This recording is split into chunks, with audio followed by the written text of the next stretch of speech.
Why was the best Western TV series of all time, Bonanza, beaten by Gunsmoke?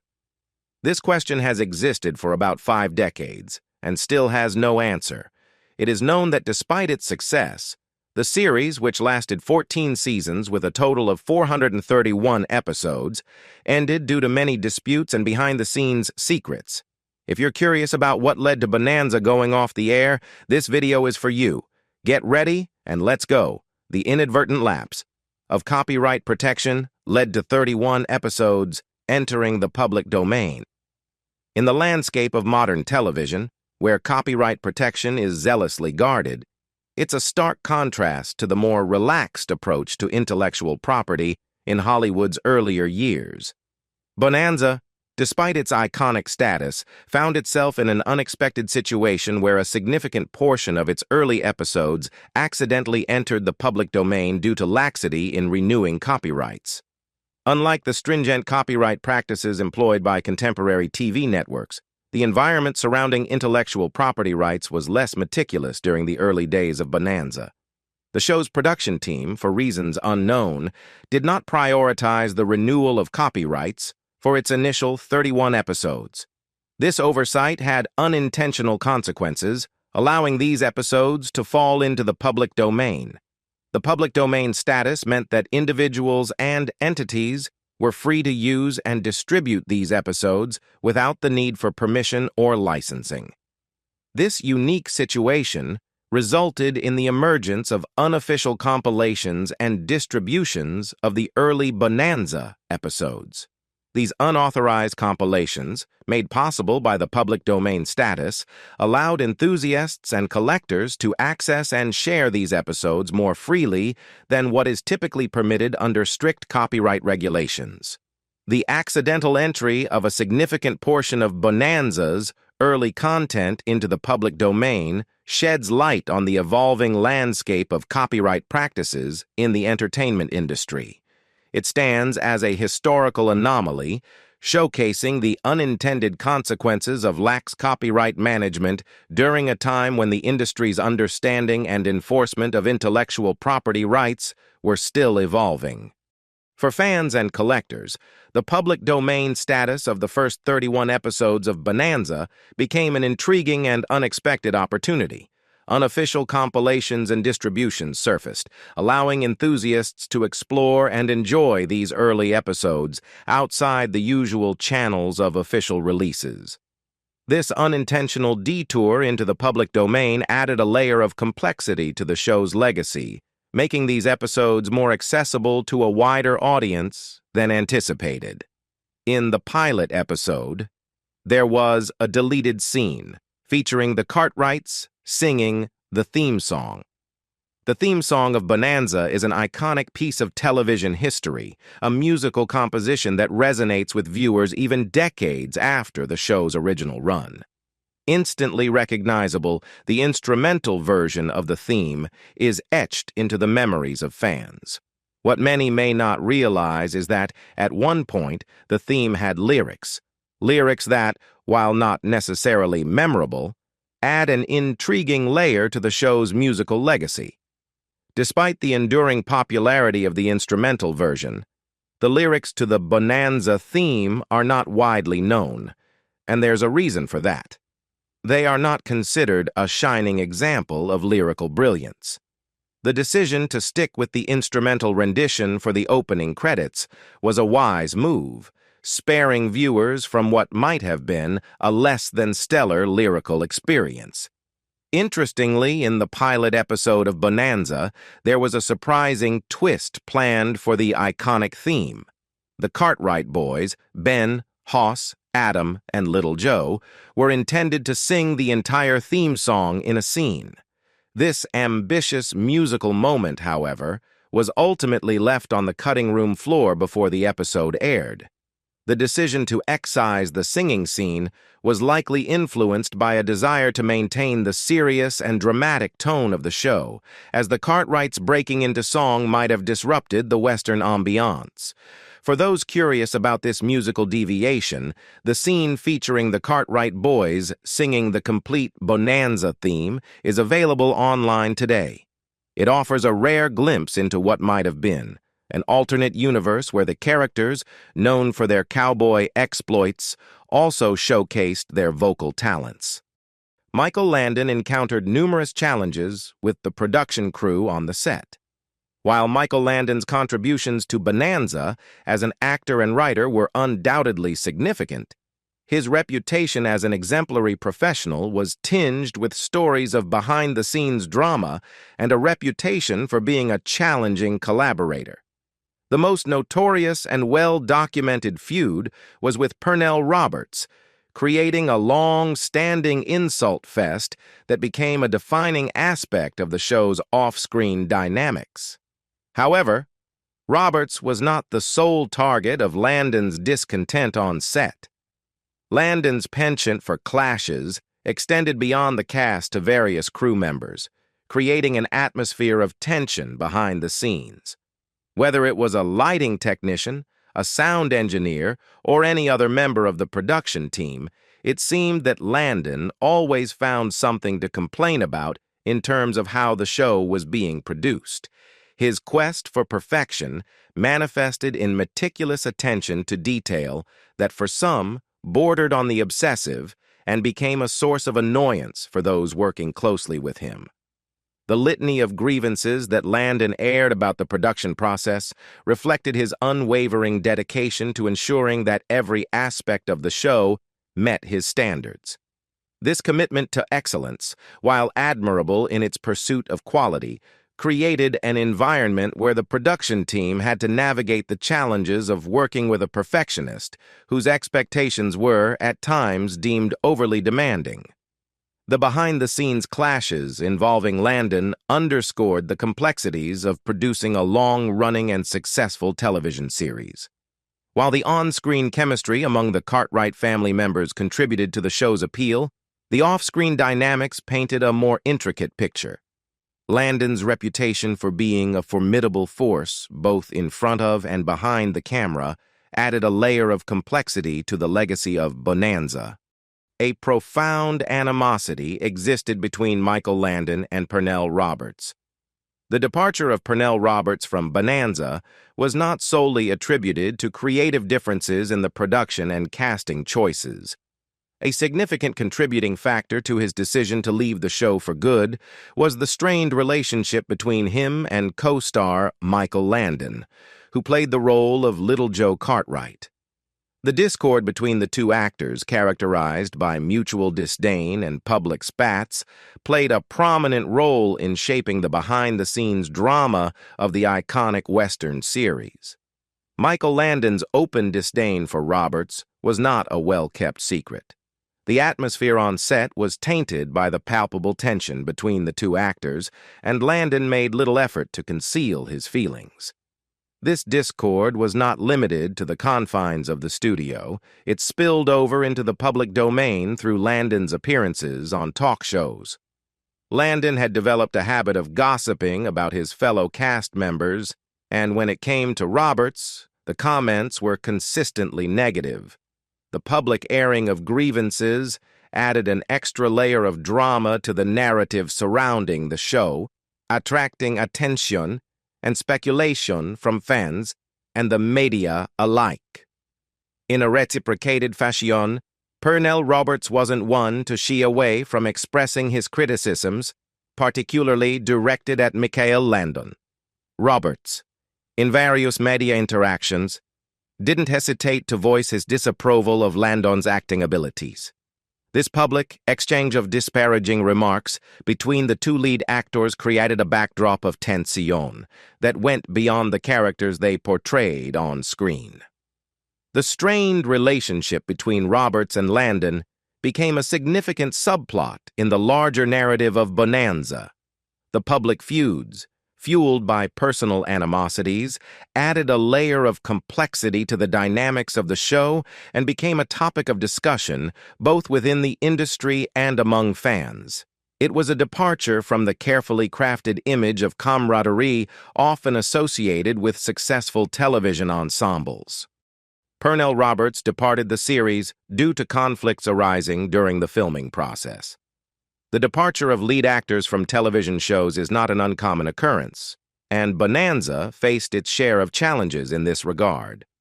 One of the most significant losses for the series was the departure of Pernell Roberts, who portrayed the character of Adam Cartwright. The reasons behind Roberts's exit were rooted in creative differences, although he may have framed it as a principled moral stand.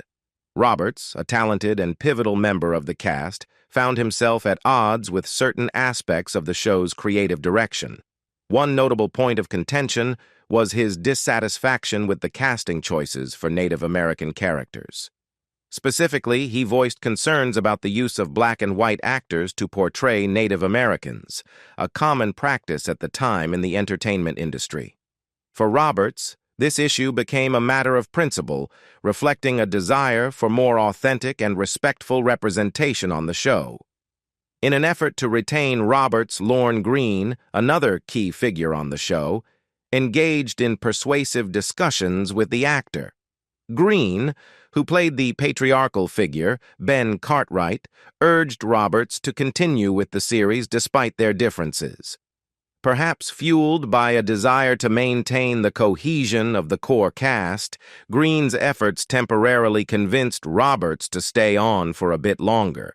However, despite Greene's persuasive efforts, Roberts ultimately made the decision to part ways with Bonanza after approximately 200 episodes. The show's creative team faced the challenge of addressing this significant departure in a way that would make sense within the narrative. The solution they devised was to have Adam Cartwright's character leave for Europe and never return.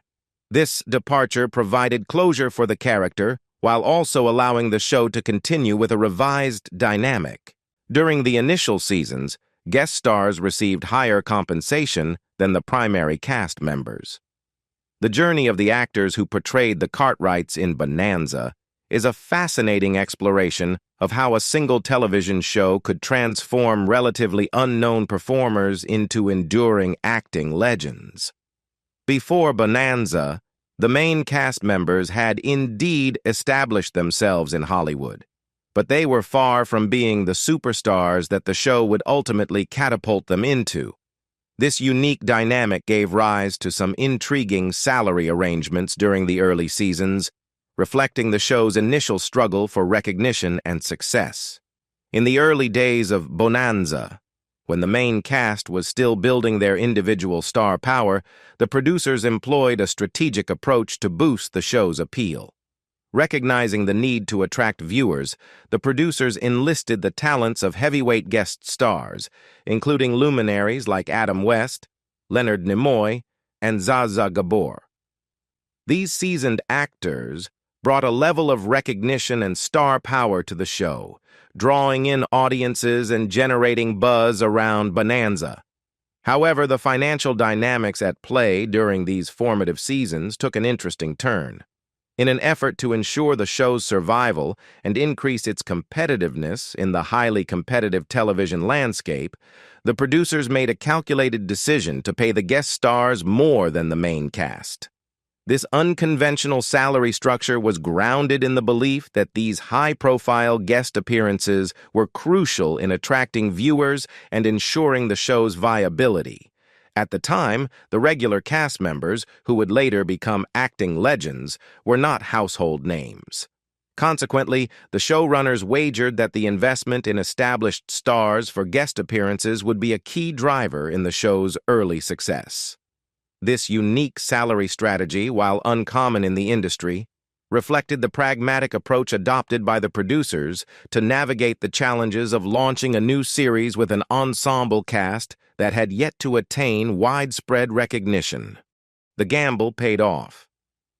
The infusion of star power from guest appearances, coupled with the enduring appeal of the show's core cast, contributed to Bonanza's rise to prominence. As the series gained traction and the main cast members solidified their status as iconic figures in television history, the initial salary differentials became a curious footnote in the evolution of the show. To cut costs, producers limited the characters' wardrobes. Bonanza, despite its widespread popularity and success, navigated the ever-present challenge of financial constraints throughout its run. The producers, ever mindful of budgetary considerations, adopted a pragmatic approach to keep costs in check. One notable area where frugality was evident was the wardrobe department's strategic decision to minimize the variety of character costumes. In the world of Bonanza, where the Cartwright family and other characters roamed the expansive Ponderosa Ranch, the wardrobe was deliberately kept to a minimum. This was not merely a cost-cutting measure to save money on fabric and supplies, although that was undoubtedly a factor. The deliberate choice to limit the characters' costumes had a dual purpose. It also facilitated the production process, particularly in terms of filming efficiency. The characters on Bonanza were, for the most part, consistently dressed in the same attire. This intentional wardrobe repetition served as a practical filmmaking strategy. With characters wearing virtually identical outfits in multiple episodes, the show gained the flexibility to reuse footage seamlessly for common scenes. For instance, when characters embarked on journeys from one location to another, or engaged in routine activities, the recycled wardrobe allowed the producers to seamlessly integrate previously filmed footage. This approach not only contributed to cost savings, but also streamlined the production process. The producers of Bonanza demonstrated a remarkable aptitude for stretching their budget to its limits. This proficiency in cost-cutting and resourcefulness allowed the show to thrive despite financial constraints. The strategic decision to keep characters in consistent attire not only met the practical needs of the production, but also became a distinctive characteristic of the show's visual identity. During the show's initial seasons, actors performed their own stunts. Bonanza, now hailed as a television classic, embarked on its journey with considerably modest expectations. In its infancy, the show struggled to amass the financial largesse that would later become synonymous with its success. This economic constraint compelled the production to adopt cost-cutting measures, and one notable area where corners were trimmed was in the realm of stunt work. During the nascent years of Bonanza, the actors found themselves not just in the roles of the Cartwright family, but also on the front lines of the action, tasked with executing their own stunts. The decision to forego the use of stunt doubles was a financial necessity, reflecting the frugal landscape of the show's early days. While this move contributed to the authentic portrayal of the characters' physical exploits, it also added an element of risk and adventure behind the scenes. Remarkably, considering the absence of professional stunt doubles, the production managed to navigate this uncharted territory without any major injuries. The commitment of the cast to bring realism to their characters by performing their own stunts demonstrated a remarkable dedication to the craft and a willingness to go above and beyond the call of duty. However, amid the daring leaps and bounds, there emerged an anecdote that added a touch of humor to the otherwise serious business of stunts. Lorne Greene, one of the lead actors in the series, found himself at the center of an embarrassing behind-the-scenes moment. In a stunt involving a daring jump from a cliff into a body of water, Greene's toupee, an element of his on-screen persona, unexpectedly revealed its buoyant properties. As Greene descended into the water, the unforeseen flotation of his toupee stole the spotlight, resurfacing on the water's surface before the actor himself. This lighthearted and somewhat embarrassing incident added a touch of levity to the otherwise rigorous and physically demanding work on set. It became a memorable footnote in the production's history, showcasing the camaraderie among the cast and crew who navigated both the challenges and unexpected comedic moments that came with the territory of doing their own stunts. Chevrolet was a persistent sponsor of the series for an extended period. In the annals of television history, the marriage of corporate sponsors and TV shows has often been a strategic and commonplace alliance. However, the sponsorship choice for Bonanza stands out as a particularly unusual and, some might say, anachronistic pairing. The unlikely sponsor in question was none other than Chevrolet, a brand synonymous with modern automobiles, aligning itself with a Western series set in the late 1800s. The temporal incongruity of Bonanza, a show steeped in the traditions and landscapes of the Old West, being sponsored by a contemporary automobile manufacturer like Chevrolet, is a fascinating paradox. Despite the narrative unfolding in a bygone era where horse-drawn carriages and stagecoaches were the primary modes of transportation, Chevrolet became an integral part of the show's corporate sponsorship landscape. The collaboration between Bonanza and Chevrolet began in the show's third season and endured for a significant portion of its run. This partnership saw actors from the series making occasional appearances in Chevrolet commercials, bridging the gap between the fictional world of the Ponderosa Ranch and the contemporary world of automobiles. The juxtaposition of rugged cowboys and cattle ranchers alongside sleek modern vehicles in promotional materials added a layer of surrealism to the advertising landscape. This cross-promotion strategy between a Western television series and an automotive giant like Chevrolet is often regarded as one of the most bizarre in the history of television. It raises questions about the motivations behind such a pairing, whether it was an intentional attempt to create a memorable and unconventional marketing strategy or simply a product of the peculiarities of advertising decisions in that era. To enhance his height, Michael Landon donned elevated shoes with platforms. Michael Landon, renowned for his roles in iconic television series like Bonanza and Little House on the Prairie, faced a peculiar challenge that transcended the boundaries of his acting career: his height. Despite playing the character Little Joe in Bonanza, Landon harbored discomfort at being the shortest individual on the set. This discomfort led him to employ a clever and visually deceptive solution: platform shoes. These shoes weren't just a subtle lift. They added a substantial 4 inches to his actual height, effectively transforming his on-screen presence. The fact that Landon resorted to such measures sheds light on the importance he placed on his physical appearance in relation to his characters.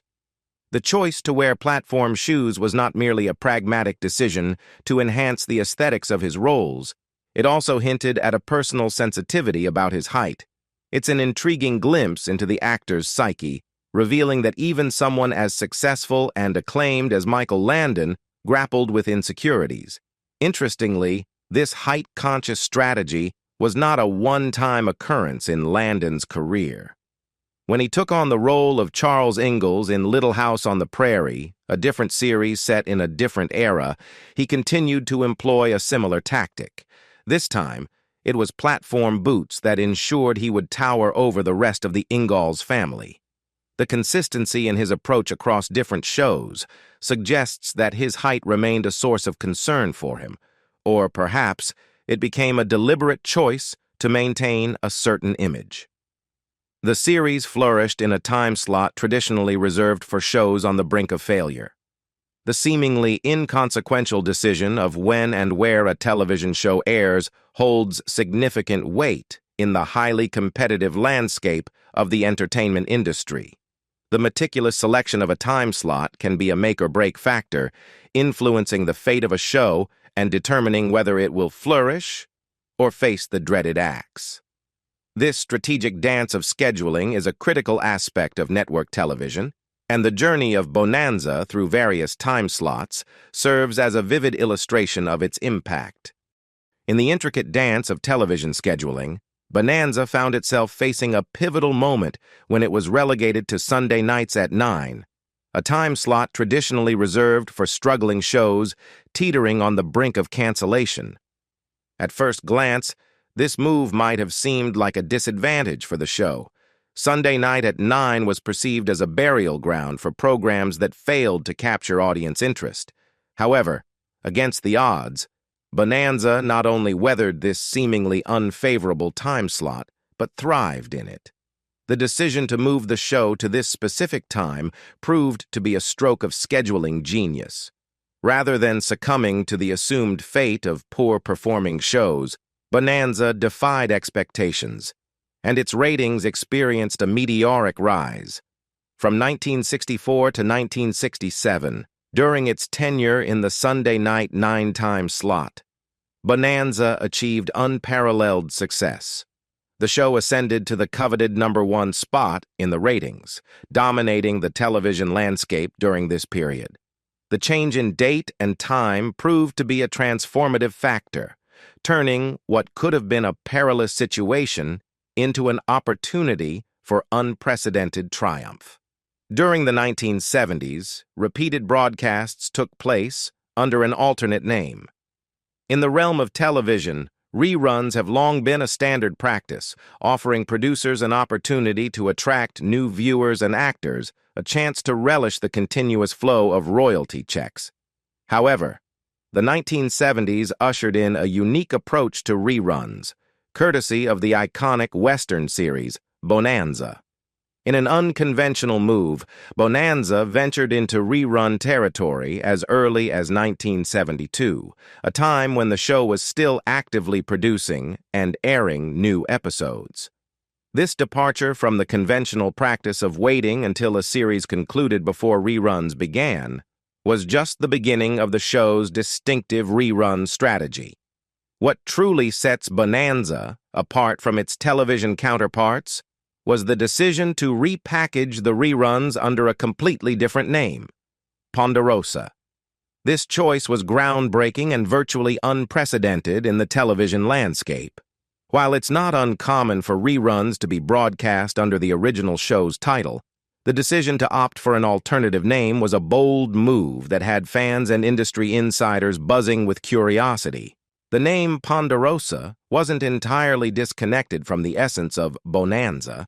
In fact, it bore a close relation to the setting of the series, the Ponderosa Ranch, the sprawling backdrop against which the Cartwright family's adventures unfolded. Despite this connection, the decision to rebrand the reruns introduced a level of intrigue and novelty that captivated audiences. This unprecedented approach to reruns not only kept the show's narrative alive in the minds of viewers, but also sparked conversations about the industry's willingness to experiment with established norms. The strategy showcased a forward-thinking approach on the part of the producers, who recognized the evolving dynamics of television consumption and sought innovative ways to maintain and expand their audience. What do you think about the behind-the-scenes secret that caused Bonanza to stop? Leave us your comments in the section below. We hope you have found this helpful video. Don't forget to leave a like, share, and subscribe to the channel if you like it. Thank you for watching this, and see you in the next videos. Goodbye.